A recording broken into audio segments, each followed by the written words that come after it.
Hi, everybody. Welcome to a new episode of your Frederish Guest. My name's Gary, and here I am one more time. Tell me, how are you feeling this afternoon, this beautiful afternoon? I'm no longer recording the episodes on Fridays, so no more TGIFs, ladies and gents. But I'm doing them pleasantly on Sundays. All right.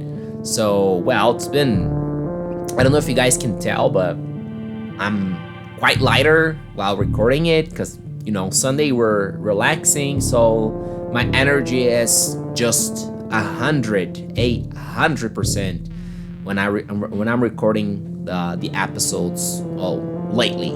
Okay, I really hope you can feel that energy. If not, just pretend like you are and let's just do it. Let's just go on. So tell me, how are you today? That's the simple question. Write it down somewhere if possible. I am feeling amazing, and just as usual, getting ahead of myself. Despite the fact that this is a Sunday afternoon, why don't you just go grab a cup of coffee, tea, beer, wine, vodka, whatever it takes for you to relax and join me in this one more time uplifting, interesting, and why not fun, and even why not necessary conversation. Yeah, sit down, kids, because today it's dad talk. I don't really want to sound it like that, but yeah, I kind of feel that because I am. You already know that. You read the title of the episode.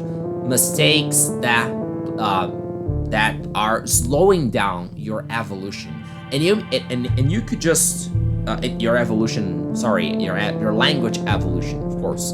And you may be justifiably wondering, well, I am kind of listening to your words and understanding you. So how is it that I may be or may have a slowed down language evolution? How is that possible? Okay, well, if you can understand 100% of what I say without having to play it again, and listen twice or three times, which is not a problem, of course, if you're a starter, if you're a beginner.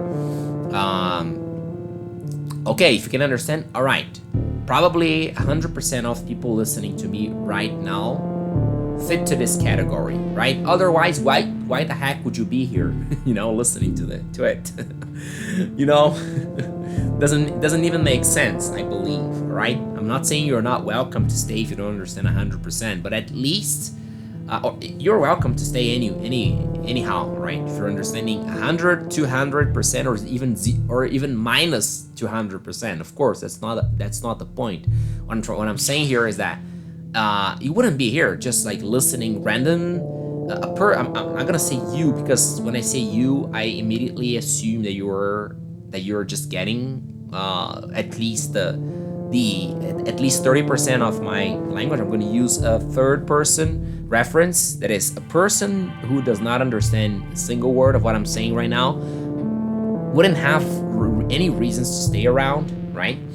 So yeah, of course, I'm making all this rounding to say it's not enough just understanding. It is half the way. It is 50% of the 4 skills to speak a language, and English is not different. That is, we have 2 passive skills and 2 active skills. I'm gonna talk more about it, but my point here is, maybe you can understand everything I say, but when it comes to having a conversation in English, you just freeze. You just can't say it. You just don't feel confident enough to speak up, right?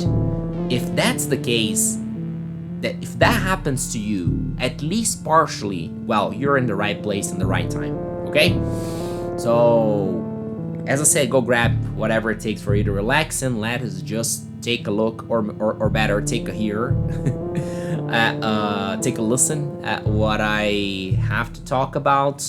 And to do that, I am gathering my experience teaching, as a teacher, of course, a language teaching person, and of course as a language, and more importantly, as a language learning person. Okay, you guys know my history. I've been studying languages over the past 15 years, and yeah, I have had a quite of an interesting road. Okay, for lack of a better word, and that I hope, kind of qualifies me to teach you one thing or two about it. So let us just do it.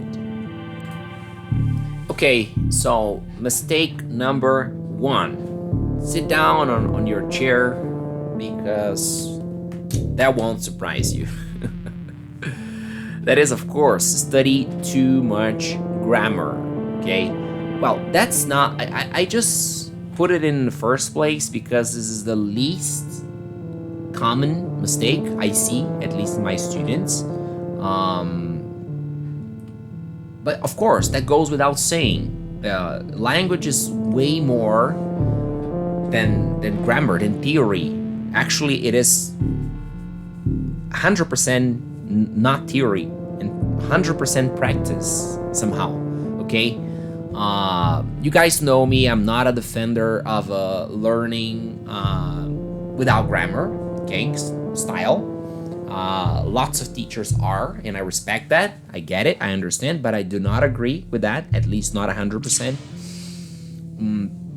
Because I believe that grammar is necessary, okay? But the mistake I'm talking about here is the studying too much grammar, okay? Some students, some learners some students end up becoming robots, grammar robots. Okay, they know the rules, they learn and memorize all the details, the names, and the prepositions, the adverbs, the rules, and all the theory. But when they open their mouths to speak, you don't feel the same quality, right? And I really believe that the reason is quite obvious. If you just put a unnecessary amount of effort into the theoretical part, which is important, which is necessary, of course, I always say that.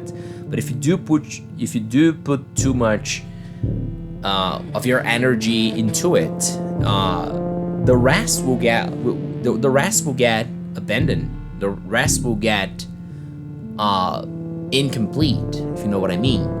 So do not do that, okay? Do study grammar, do get into the necessary, but bring lots of efforts and energy into using the language, into having the practical part of it, okay? I'm about to talk more about it, so this is it for this first part. But before I finish this first part, it is absolutely necessary to say that not everything we learn, not everything that is out there in the theoretical part, in the theory part, in the grammar part, it is absolutely necessary to speak, or at least simply necessary. I'll give you an example. You're probably a Portuguese native speaker or a Spanish native speaker, or even if you're a English native speaker, think of your first language, no matter what language is that, okay? You probably, not to say certainly, do not know every single linguistic and grammar aspect related to it. And you don't have to, okay? Because despite of the fact that you don't know all of it, you still can communicate flawlessly with your friends, family, the people you like, and people at work, etc., etc., etc. With that, I hope you have understood my point. All right? Yeah. Mistake number 2, the opposite. That is studying not enough grammar. Okay. Well, when I wrote it, I thought there would be a kind of a surprise moment here, but I got my explanation in the first part when I say that grammar is necessary, so it is not much of a surprise when I say that the not studying enough grammar. Okay, because I said before a few seconds ago, a few minutes ago, that you have to study grammar. So yeah, it's not a surprise. When I wrote it, I thought that this would be a surprise, but of course it's not. So yeah, this is it. You really have to study grammar in the right amount. Okay, and what is the correct amount, you may ask me? Well, that varies from person to person. That varies from what is your first language, what is your second, what is the language you're studying. All right, because the more similar a language is, a target language is to your first language, to your mother tongue, the closer the languages are, language 1 and target level, the less grammar and theory you need. The more distant, the more grammar you need. Okay, why is it that? Because grammar isn't anything else other than the theory, the study of the study. Okay, so basically it is how grammar serves a purpose that is quite clear in my opinion, that is translating the essence of communication features we have, okay, that combined together turn into languages and dialogues and dialects. So this is what grammar does. Okay, a grammar approach is absolutely fundamental, paramount, necessary to explain to a Brazilian, for example, or to a Chilean or any other Portuguese or Spanish native, that English goes different when it comes to conjugation. Okay, in these languages, Portuguese and Spanish, you have to conjugate verbs. For example, if there is a native English speaker here and you don't know that, when we speak verbs, okay, when you say a verb in the present, for example, take the verb work, then you say I work on Mondays, for example, right?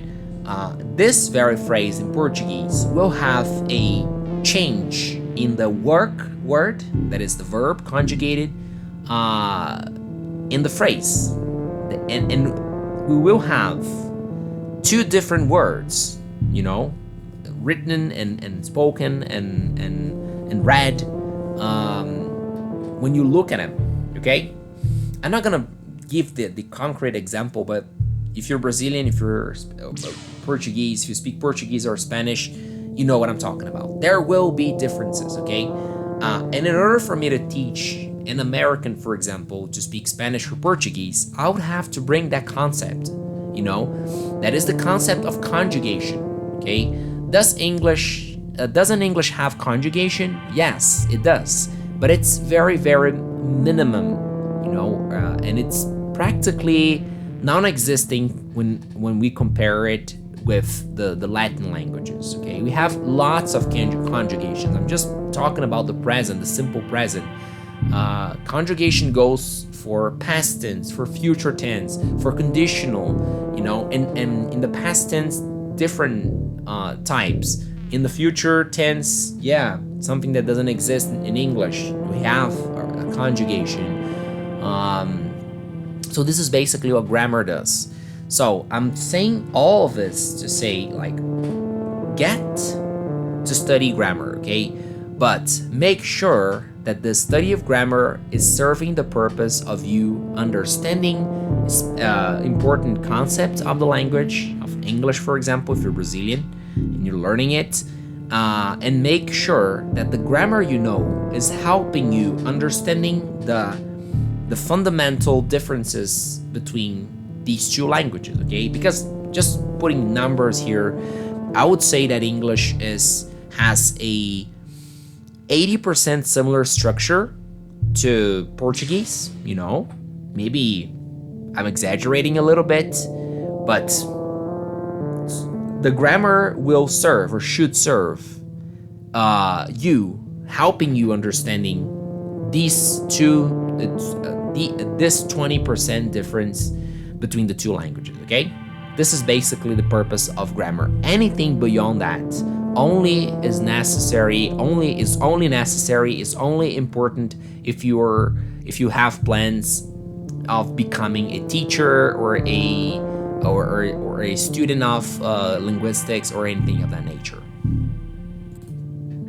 Third mistake, it's much easier to explain, ladies and gentlemen. That is not studying every day. Let me just correct it. I wrote study just for lack of a simpler word to explain it. But what I'm trying to say here is not having daily contact with the language. Okay, be that by listening to music, be that by watching stuff, movie, podcasts, TV shows in the target language. You really have to do that every day. Okay, there are studies pointing and explaining that you should, that is more important, that is more effective studying say 10 minutes every day than studying 8 hours once a week. Yeah, it's true. It's surprising, isn't it? Let's do the math. 10 minutes every day in a week, that is 70 minutes. Okay, 1 hour and 10 minutes. So you're telling me, you may ask, you're telling me that studying 1 hour and 10 minutes is more effective than studying 8 hours, can be more effective than studying 8 hours. Yes, it can and it will. At least that's what the studies say. And that's what my experience in learning foreign languages tells me too. That really sounds coherent when I look back to my successful and not successful attempts of speaking and learning foreign languages. Okay, it happens in a nutshell. It happens because our brain has a cognitive process that takes the called circadian cycle. That is the relation between what we see during the day and what we take to the night when we sleep and wake up the next day, and repeating that process. Our brain gets lots of things memorized, and of course the things you studied, the things you learned, the things you felt. And spoiler alert, this is exactly how we learn languages: by studying, by seeing, by feeling the language every day. And if you do that 8 hours one day, well, of course you have, I'm not saying that will have zero results. Of course you have results out of that, but they will be quite slower than if you study every day. And of course, neither am I saying that 10 minutes a day is a great study plan. Of course not. 10 minutes a day is almost nothing. Let us be honest. But what about 30 minutes a day? Wow, that may bring an amazing set of results for you. So I totally encourage you to study every day and at least 30 minutes. But don't forget, 10 minutes every day is better than 20 minutes day in, day out. The next mistake here is not thinking the language. And what is not thinking the language? Well, I see that in some students I have and had in the past. They seem to only open up their eyes, quote unquote, or their mind, if you will, when they're in the class, when they're studying. I have that impression. Maybe I'm wrong, but I have the impression that the minute the class is over, they don't even think that the language exists. Okay, English or Spanish or Portuguese or whatever language here. In my case, mostly English, because that's what I teach mostly. So this is quite frustrating for me to think about it. I don't even like, thinking about it. But I have that impression with some students of mine, the present and past students. And from the bottom of my heart, I hope I'm wrong. Okay? Because it is fundamental to have a constant interaction with the language. And interaction with the language is not only with people, with other people, or with other things, but with yourself too. Okay? So why is it that you see a poetry, for example, or a phrase? Today with social media, it's quite famous to read stuff online, some effect phrases, so-called effect phrases, phrases of effect, and not at least once out of 20 times or 10 times go like, hey, how would I say that in the language I'm learning? Well, the ideal here is having this feeling of, oh, I need to translate everything in a healthy way, of course, in a healthy and safe way. But this feeling of oh, I need to translate, or how would I translate that word? If not the entire phrase, but how do I say this and that? Constantly, all the time. Okay, I do have that constantly, all the time. Sometimes I'm brushing my teeth and I just think, oh my gosh, how do I say that? And that almost never has something to do with the thing I'm doing.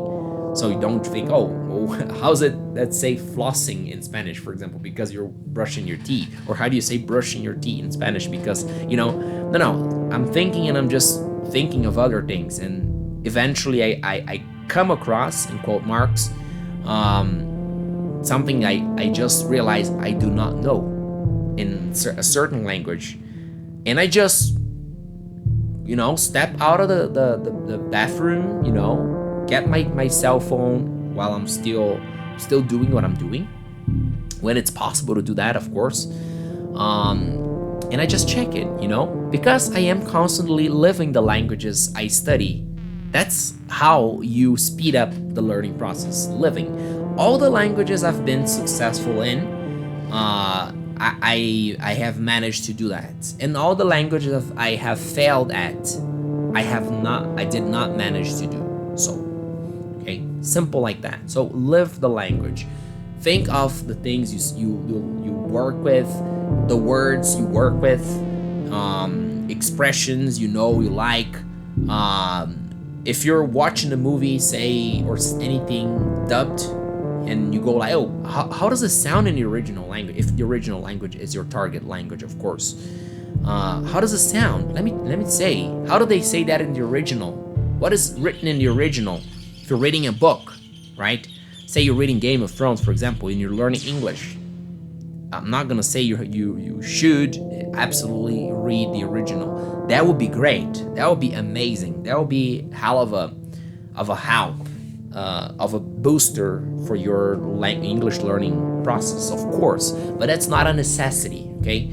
But at least here and there, you go like, oh, what does the original say? And of course, that doesn't mean you will have access to the original, but you know what I'm trying to say here, don't you?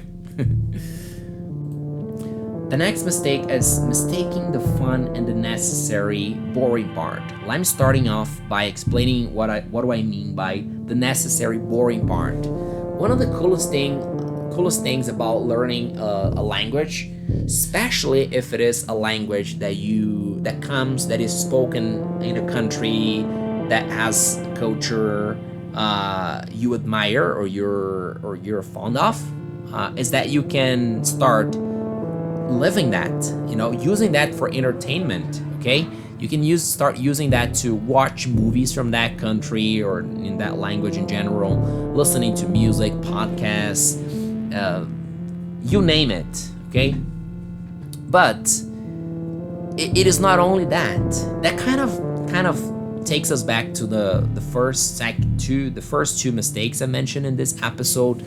But it is necessary, here I want to be more specific, it is necessary to understand that there will be boring but necessary parts. Take English, for example, with the past tense irregular verbs. You have to eventually sit down and memorize all of those 100 bastards, forgive my French, in order to communicate effectively. Okay? There isn't shortcut in this. There is shortcut for almost everything when you learn English. You know, what are the shortcuts? Living the language, watching movies, listening to music. You know, actually, it's not a shortcut, but it feels like a shortcut because you will be having fun in the process during that process. So you will feel like cheating. It will feel like having fun. Period. Okay. But on the other hand, there is the boring part. There are parts that won't be fun.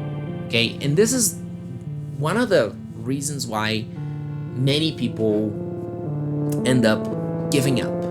You know, in spite of the fact that they seem to enjoy learning the language, they end up giving up, and this is so frustrating to be honest. You know, so understand from the word of advice here is understand from day one. From day one, there will be fun. I will be able to have fun while learning the language, but there will be moments, and they're the minority of the process.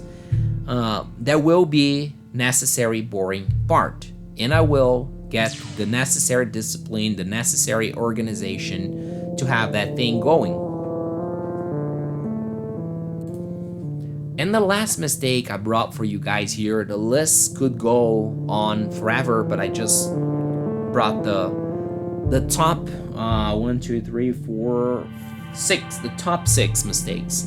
The last one is not using the active part of the language. That is basically speaking and writing. You know, I have met people, students, or not, or friends, whose ability to understand the language and read the language really get close, if not really get to the advanced level. Okay, but when they're asked to speak whatever they hear, you know, to interact, to answer questions, they simply get stuck. Okay, some people read books in English, read magazines, no problem while reading and understanding what goes on in language. But when it comes to writing, they just step back. They don't want to do that. Or they write it all in Portuguese to Google Translate it. So this is sad, I would say. And it is certainly the biggest mistake among the ones I'm bringing here today, that is not using the active part. You should totally use the active part. It is the hardest part. Certainly the active is harder than the passive part, that is reading and listening. So writing and speaking, the active, reading and listening, the passive. You receive the information. So you create the information while speaking and while writing, right? But especially speaking. I probably and certainly mentioned that before, but there was a significant difference between my English when I was just having and using it in a theoretical part, and the passive part, using the passive part of it, that is listening and reading, to when I started using it more actively, that is writing and speaking. So don't waste your time.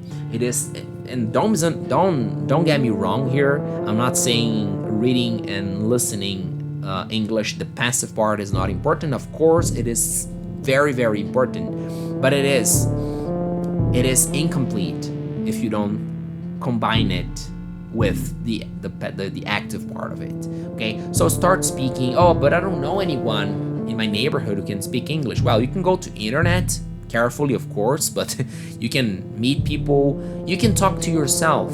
Grab that cell phone of yours and record yourself speaking. Why not? Just do it. You don't have to share that. You don't have to show anyone that, but yourself. Why don't you start writing? I'm not telling you to start a blog or write a book. If you do, great. Go for it if you want to do that. But that's not the point here. The point is Start writing and speaking more. I could literally spend the whole afternoon talking about mistakes that slow down the learning process, the language learning process, but this will be the nutshell for today. So, thank you so very much for your usual lovely and amazing company. This is all for this episode. I see you in the next one. Bye.